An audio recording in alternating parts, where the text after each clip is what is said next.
Sunrisers ഹൈദരാബാദിനെ 7 വിക്കറ്റിന് തോൽപ്പിച്ച് Mumbai Indians.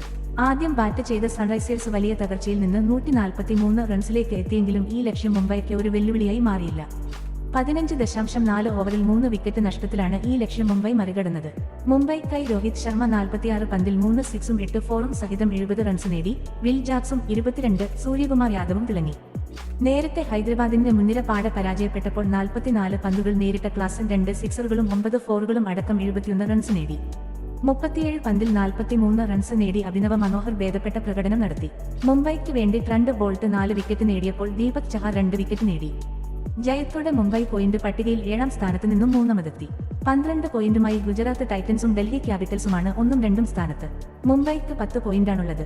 Royal challengers Bengaluru, Punjab kings, Lucknow super giants തുടങ്ങിയവർക്കും 10 പോയിന്റ് ഉണ്ടെങ്കിലും റൺ റേറ്റിൽ ഏറെ മുന്നിലാണ് മുംബൈ.